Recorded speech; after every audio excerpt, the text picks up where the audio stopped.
نحمدہ ونصلی علی رسولہ الکریم اما بعد فاعوذ باللہ من الشیطان الرجیم بسم اللہ الرحمن الرحیم رب اشرح لی صدری ویسر لی امری واحلل عقدۃ من لسانی یفقہوا قولی رب یسر ولا تعسر وتمم بالخیر اللہم فقہنا فی الدین۔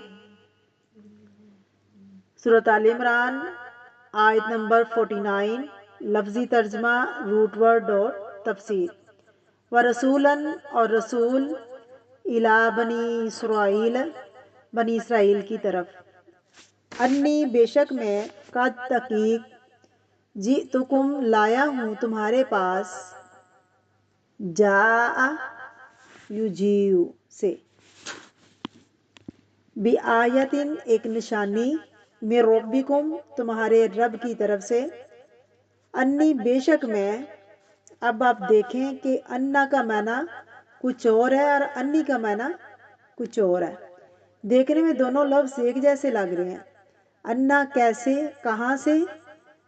انی بے شک میں، اخلقو میں بنا دیتا ہوں، پیدا کرتا ہوں، لکم تمہارے لیے، من الطینی مٹی سے، طا یا نون روٹ ہے اس کا، گیلی مٹی جو سوکھ بھی جائے تو تین کہلاتی ہے، چکنی مٹی جسے کہتے ہیں۔ کہیہت طیری مانند شکل پرندے کی، فانفخ پھر میں پھونک مارتا ہوں، پرندے کی شکل و صورت یعنی بنا کے اس کے اندر پھونک مارتا ہوں۔ ہا یا تا اس کا روٹ ہے۔ حیت کہتے ہیں کسی چیز کی ابتدائی شکل و صورت، چاہے وہ حسی ہو یا معنوی ہو۔ الطیرہ پرندہ، تار کا مطلب ہوتا ہے اڑنا، تو طیر وہ جو اڑے، طیر کے معنوں میں۔ فانفخ پھر میں پھونک ماروں گا اس میں، نون فاخا اس کا روٹ ہے، فیہ اس میں، فیکون پس وہ ہو جائے گا، طیرن ایک پرندہ، باذن اللہ اللہ کے اذن سے۔ حمزہ زال نون اس کا روٹ ہے۔ اب اسی طرح دیکھیں، اذن کہتے ہیں کان کو، اذن کہتے ہیں اجازت کو، شکل ایک جیسی ہے لیکن زبر زیر کے فرق سے مطلب بدل گیا۔ وابریو اور میں اچھا کر دیتا ہوں، ابرا یبریو ابر، بارا حمزہ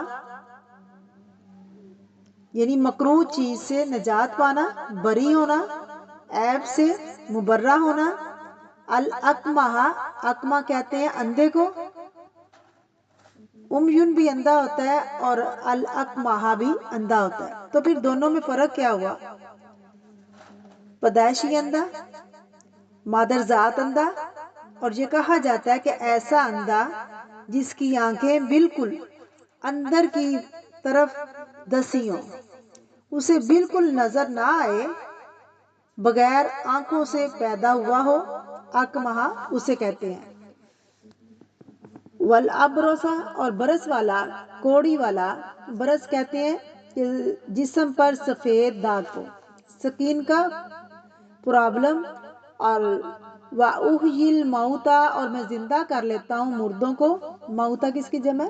میت کی، باذن اللہ اللہ کے اذن کے ساتھ۔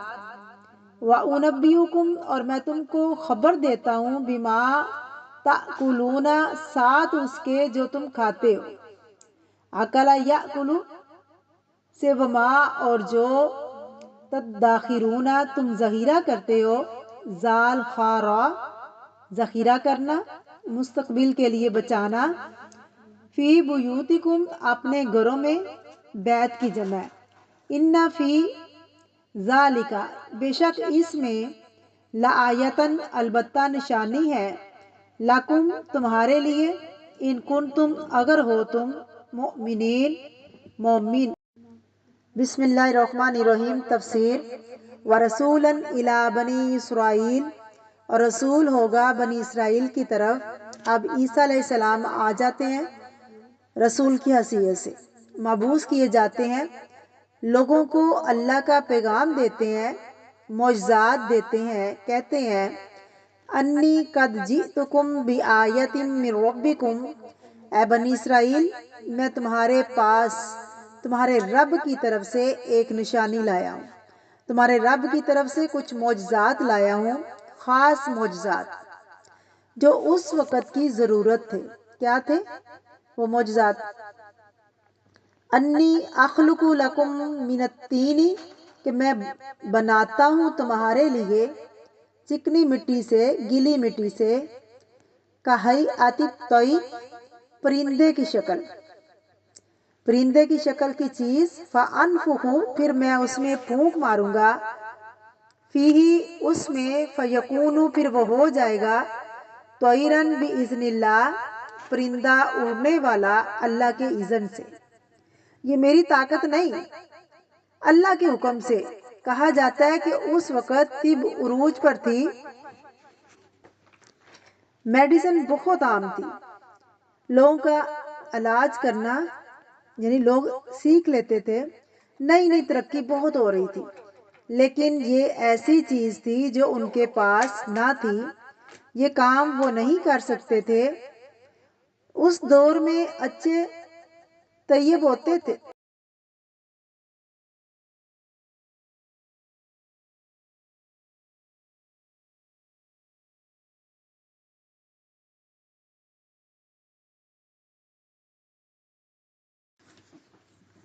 اس دور میں اچھے حکیم بھی ہوتے، ڈاکٹر بھی ہوتے، لیکن لوگ ان بیماریوں کا علاج نہیں کر سکتے تھے جن کا علاج عیسیٰ علیہ السلام کے ہاتھ پھیرنے سے ہوتا تھا۔ وَأُبْرِئُ الْأَكْمَحَ، اور میں درست کروں گا، تندرست بنا دوں گا، مادر ذات، اندھے کو، یعنی پیدائشی اندھا جس نے کبھی دیکھا ہی نہیں، اس کو ہاتھ پھیر کے دیکھنے کے قابل بنا دوں گا، والابرص، اور کوڑی کو، برس والے کو، واحیی الموتى باذن اللہ، اور میں زندہ کروں گا مردوں کو اللہ کے اذن سے۔ اور یہ سب کچھ کیسے ہوگا؟ اللہ کے اذن سے ہوگا، اللہ کے حکم سے ہوگا۔ وہ کوئی ساحر نہیں کہ جادو کرتے، بلکہ یہ سب کچھ کیسے کر رہے تھے؟ اللہ کی دی ہوئی طاقت سے۔ یہاں پر احیی الموتى آتا ہے کہ میں مردوں کو زندہ کروں گا، سورۃ مائدہ آیت نمبر 110 میں آتا ہے وَتُحْيِي الْمَوْتَى، تو مردوں کو نکالے گا۔ اس سے پتہ یہ چلتا ہے کہ وہ جو تازہ فوت شدہ انسان ہوتا اس کو بھی زندہ کر لیتے۔ بعض اوقات قبروں کے پاس جا کر بھی قبر کے اندر عرصہ دراز قبروں کے اندر مردوں کو کہتے کہ باہر نکلو، تو وہ باہر نکل کر زندہ انسان کی طرح کھڑا ہو جاتا۔ تخرج الموتى، یعنی زمین سے مردوں کو نکال کر وہ زندہ کرتے۔ یہ سب کچھ اللہ کے اذن سے ہوتا۔ وَأُنَبِّئُكُم بِمَا تَأْكُلُونَ، میں بتاتا ہوں تم کو جو تم کھاتے ہو، میں بتا سکتا ہوں جو تم کھاتے ہو، جو کھا کے آئے ہو، وَمَا تَدَّخِرُونَ، اور جو تم ذخیرہ کر کے آئے ہو اپنے گھروں میں، جو کچھ تم چھوڑ کر آئے ہو، فی بیوتکم، اپنے گھروں میں، سٹور میں یا کھانے پینے کے برتنوں میں، سب کچھ تمہیں بتا سکتا ہوں۔ اور وہ ایسا کر لیا کرتے تھے۔ ہمیں کیا پتا کہ آپ نے ناشتہ کیا یا نہیں، یا کسی نے کیا یا نہیں، کیا کھایا کیا نہیں کھایا، لیکن عیسیٰ علیہ السلام اپنی مجلس میں آنے والوں کو یہ پتہ بتا سکتے تھے کہ تم کیا کھا کے آئے ہو اور پیچھے کیا چھوڑ کے آئے ہو، کل کے لیے کیا رکھا ہے، 6 ماہ کے لیے کیا رکھا ہے، اور سال کے لیے کیا رکھا ہے۔ ذخیرہ جو کر کے آئے ہو، ذخیرہ کس کو کہتے ہیں؟ سٹور کرنا، جمع کرنا۔ ان فی ذالک لآیات لکم، بے شک البتہ اس میں ایک نشانی ہے، معجزہ ہے۔ وہ کیا؟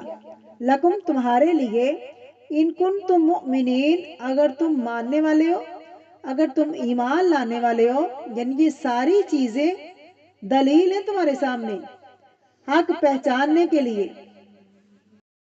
لیکن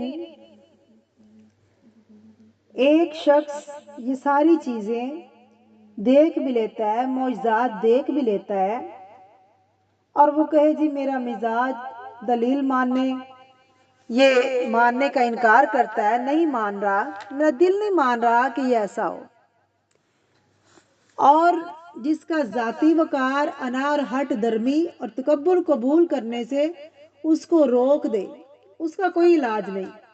تو خلاصہ کیا ہے کہ عیسیٰ علیہ السلام اپنے وقت کی ضرورت کے مطابق بہت سے معجزات لائے، بنی اسرائیل کی طرف بھیجے گئے، وہ ساحر نہ تھے، جادوگر نہ تھے، بلکہ وہ جو کچھ بھی کرتے اللہ کے اذن سے کرتے، ساتھ وہ فرماتے بِإِذْنِ اللہ کہ میں یہ جو بھی کر رہا ہوں اللہ کے اذن سے کر رہا ہوں۔